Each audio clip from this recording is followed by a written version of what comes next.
Safia's vision blurred as she blinked away tears in the darkness.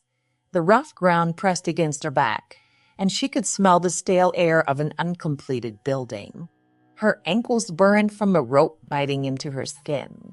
She could barely move, and her heart pounded so loudly that it seemed to echo against the unfinished walls.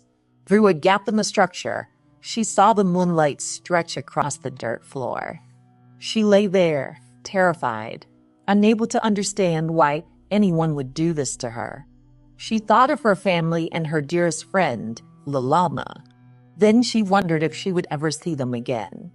Many years earlier, in the small and lively town of Zabirus, somewhere in the heart of Africa, two neighbors lived across from each other. Their houses were so close that their windows nearly touched. They kept their doors open, ready to share meals or chat about the day's happenings. In one home lived Safia, and in the other lived Lama. From the time they could crawl, Safia and Lama were inseparable. They chased each other through the dusty roads, ran barefoot across fields, and climbed the old acacia trees that offered shade on hot days. Whether it was the rainy season or the dry season, they were always together. As they grew older, they attended the same primary school. Safia was often at the top of the class, winning prizes for reading and mathematics. Lama did well too, although not as well as her friend. Still, there was no resentment between them. When they advanced to junior secondary school, they ended up in the same class again. It felt as though life itself wanted them side by side. The two girls eventually gained admission to the same boarding secondary school for young women. Sharing a room, they talked late into the night about their dreams. Sometimes they whispered about little crushes or about what life might hold for them beyond Zabirus. On weekends, they strolled around the school compound, giggling over inside jokes. They vowed they would remain best friends forever. When graduation came, they both got into a prestigious university. Their families, neighbors, and friends rejoiced. Everyone believed the pair was destined for greatness, convinced nothing could ever come between them. After earning their degrees, Safia and Lama returned to Zabirus, filled with new hopes. They searched for jobs in the nearby city. Before long, Safia, always known for her tenacity, landed a position at a leading oil company called Folktale Oil. But she did not forget Lama. She spoke to her manager about her friend's skills, and before long, Lama was tired too. At work, the two were nicknamed the sisters. Coworkers marveled at their closeness. If Safia brought a snack, she split it with Lama. If Lama needed help with a project, Safia assisted. Their bond seemed unbreakable. Soon, the company recognized Safia's talents and sent her abroad for a special training program. Safia left with excitement, promising Lama that she would return with gifts. True to her word, she came back 6 months later with beautiful clothes, perfumes, and small souvenirs from her travels. Lama, happy at first, held a hint of longing behind her smile. It was a seed of envy she did not recognize. She brushed it aside and tried to celebrate Safia's achievements. Not long after Safia's return, suitors began to call on her. Word spread that she was brilliant, well-traveled, and kind-hearted. Men from distinguished families arrived at Safia's doorstep with polite greetings and gifts. Lama pretended not to notice, but she could not shake the feeling of being left behind. She thought about how Safia had everything: a good job, growing recognition, and admirers. One evening, Safia was invited to a grand birthday party. She had the perfect dress, but no matching shoes. Lama owned a striking pair of heels that complemented the outfit. Without hesitation, Safia asked if she could borrow them. Lama smiled and agreed, telling her friend to wear them with pride. Safia went to the party and dazzled everyone. People admired her from head to toe, especially the shoes. Only a few days after the party, Safia fell ill. It started with a headache, but it soon worsened. She coughed up blood and was rushed to the hospital. Doctors found nothing wrong. Confused, Safia returned home and tried to recover, but her life began to unravel at astonishing speed. At work, people who once greeted her warmly started avoiding her. Her manager, who had praised her before, now frowned whenever he saw her. One morning, Safia was accused of embezzling company money. Stunned, she denied it, but the accusations seemed to pile up.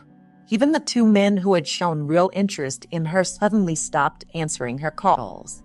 Shaken and desperate, Safia sensed that something was happening behind the scenes, something she could not explain. Her health declined further. She fainted often, had terrible dreams, and her legs began to swell and smell. The doctors were baffled. She lost her job at Okuta Oil soon after the false accusations. With nowhere else to go, she returned to Zabirus. There, she spent her days under the old acacia tree, staring at the sky, wondering how her once bright future had turned so dark. Late one evening, Safia wept quietly under that tree. An elderly man named Borani, known in Zabirus as a healer of sorts, passed by and saw her distress. He listened as she shared the sudden changes in her life and how her health had failed. Borani told her that the cause of her suffering came from a source very close to her. He gave her local herbs and prayed for her well-being. He urged her to stay hopeful, promising that things would turn around. Strangely, within a week, Safia's swollen legs began to heal. The smell vanished, and she managed to walk again. Her joy, however, was soon overshadowed by startling news. On that seventh day, the Lama fell gravely ill in the city. Her light turned dark and withered, and she was too weak to stand. Word reached Safia that the Lama was close to death.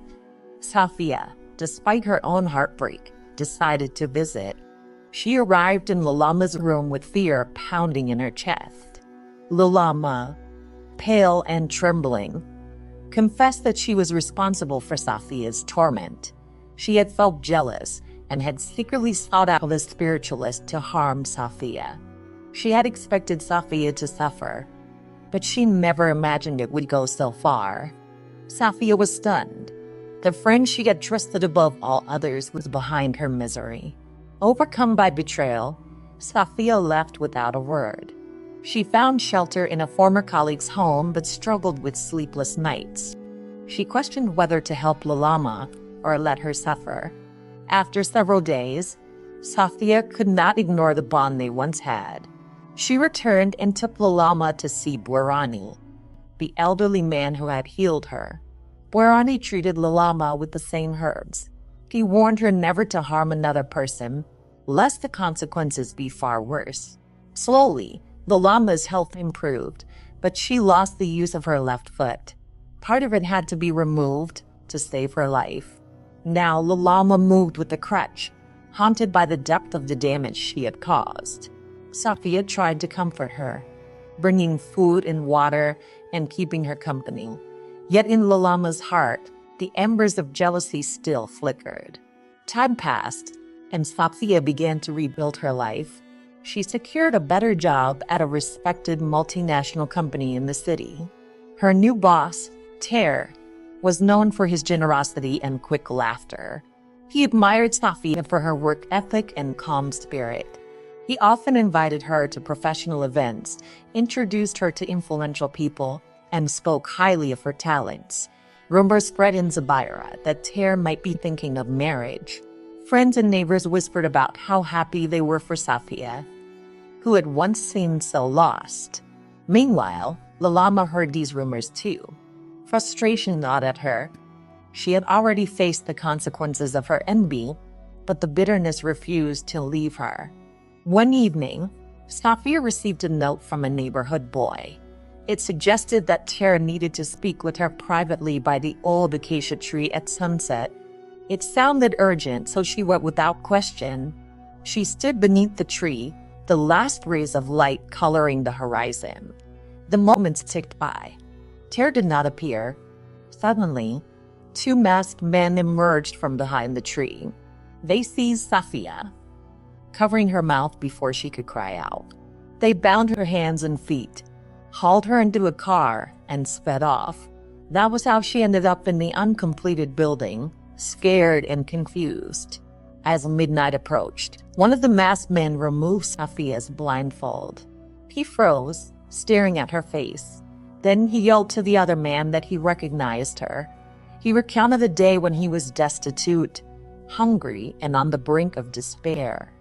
A kind stranger had nearly run him over by accident, but then took him to a small restaurant, bought him a meal, and gave him money to get home. That stranger had encouraged him to stay hopeful. Safia was that woman. Faced with the memory of her kindness, the man refused to harm her. His partner was shocked.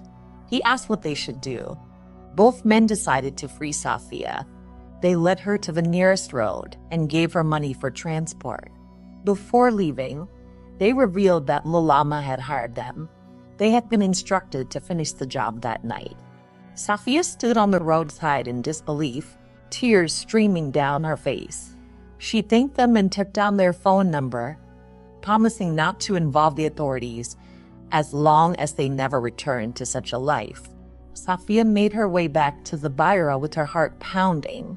She told Ter what had happened. Deeply shaken, Ter used his connections to bring in the police.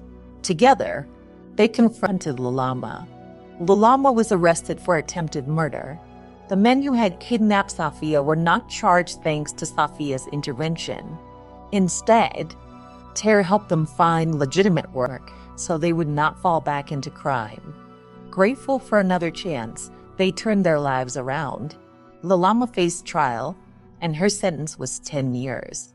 Not long after arriving in prison, more evidence came to light about her earlier plots, adding to her charges. She grew ill behind bars, and her health deteriorated. Within 3 years, she died in prison, alone and consumed by her own rage and regret.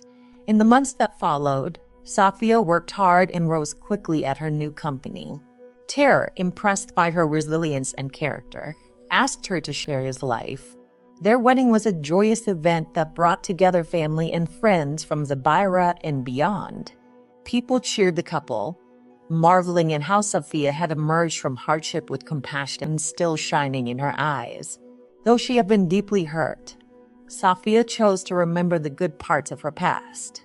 She grieved Lama's demise, but also understood that no one could force another person to let go of envy. She cherished the lessons she had learned.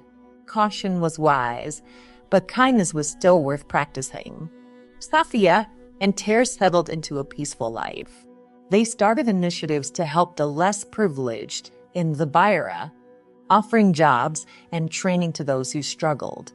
Safia often reminded people in quiet ways that jealousy can become a poison, while forgiveness can be a healing balm. She never regretted helping her old friend. Even if Lama chose darkness again, the knowledge that she had tried her best gave her peace. In the end, Safia's life stood as proof that good deeds, even in dangerous times, have a way of creating new paths. Safia's story became well known in Zabirus. Younger generations heard about the betrayal and the dangers of harboring envy. Elders pointed out that jealousy destroys not only its target, but also the one who holds it in their heart. Some listened, while others dismissed it. But Safia kept going, determined to plant seeds of kindness wherever she went. In the final glow of dusk each day, she thought of the acacia tree where so many of her life's turning points had taken place. She remembered the games from her childhood, the shared laughter, and the heartbreak she experienced when she learned Lama's secret. She remembered being bound on a cold floor, yet finding a savior in a man she had once helped. Above all, she remembered the moment she chose to forgive. Though her past was painted with sorrow and betrayal, she refused to let it define her future. Instead, she used her story to encourage others to be mindful of bitterness and to seek better ways of handling life's disappointments. In Zabirus, the wind still carried echoes of Lama's tragic fate. People whispered about how jealousy can spiral into ruin, and they spoke about Safia's unwavering decision to do good, which had set her on a path of lasting peace. Her marriage to Ter blossomed, built on mutual respect and a shared desire to uplift their community. In the end, Safia's light showed everyone around her that even the deepest wounds can heal. Forgiveness might not save every broken bond, but it can save the heart that chooses to release anger. And in that act of release lies the real victory. Jealousy is a hidden fire. Once ignited, it can devour everything in its path, including the one who sparked it. Safia and Lama started life as dear friends, but in return that friendship into a nightmare. Safia's story is a powerful reminder that genuine repentance and sincere forgiveness can bring hope, even when betrayal runs deep.